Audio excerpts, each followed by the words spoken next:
ressens actuellement une tristesse, une douleur et tout. Je sens tout actuellement. Actuellement, je me sens un peu gêné de parler de basse parce que c'est l'émotion qui me... Non, je n'ai pas eu la chance de jouer avec lui. J'ai joué avec Bokandé parce qu'eux ils sont partis en 84, 83. Moi je suis venu au Casa en 86, 87 avec les Simon Cabo, Pierre Cabo, Ablaye Dari. C'est là qu'on est venu au Casa. C'est un grand homme. C'est un exemple pour nous, un grand exemple. C'est une fierté de le voir jouer. Actuellement, je ressens une tristesse, franchement. C'est pour ça, je n'ai même pas les mots. Ouais, ça m'a vraiment... Parce qu'on s'est vu, il était là, il y a cela 2 mois de cela, il a passé la Tabaski ici, il est reparti. Il a piqué une crise, il est retourné en France. À notre surprise, ils ont annoncé son décès. En fait, Bassirou, on vient de sortir du cimetière. Donc,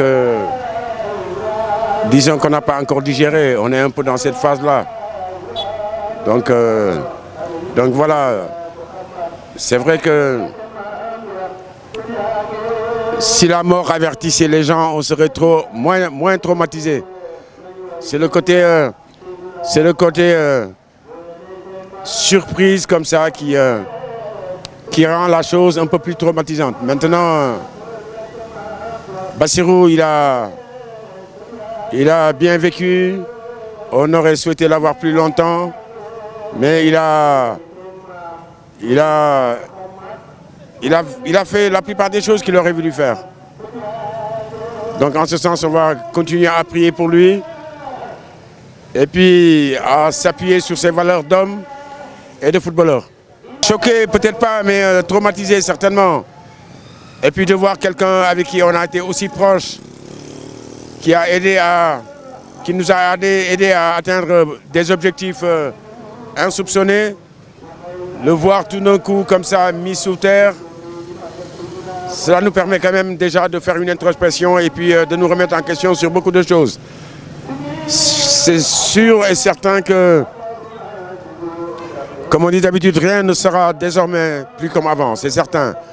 Dans notre manière de vivre, dans notre manière d'être avec les autres, parce qu'on sent que voilà, c'est des échéances qui approchent pour tout le monde. Alors on va essayer, par la grâce de Dieu, de rester égal à nous-mêmes, mais quand même de retenir les leçons de vie tout court. Bassirou, on a énormément de bons souvenirs. Que des bons souvenirs. Déjà, d'abord, Bassirou, c'était quelqu'un d'entier. Et la chose la plus fondamentale, c'est quelqu'un sur qui on pouvait compter. On pouvait compter sur le terrain et on pouvait compter dans la vie de tous les jours. C'était quelqu'un de fiable, c'était un ami, c'était l'ami de beaucoup de gens, il était fidèle en amitié et c'était quelqu'un de constant. Maintenant, sur le terrain, nous on pouvait compter sur lui, on le savait, on le sentait.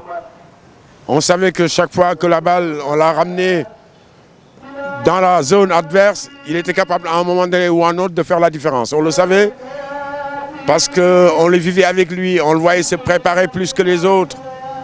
Quand on avait fini l'entraînement, il s'entraînait 1 quart d'heure, 3 quarts d'heure plus que les autres. Donc c'est quelqu'un qui avait une grosse envie de devenir footballeur professionnel. Je crois que même avec le recul, que c'est Bassirou qui nous a donné envie de partir.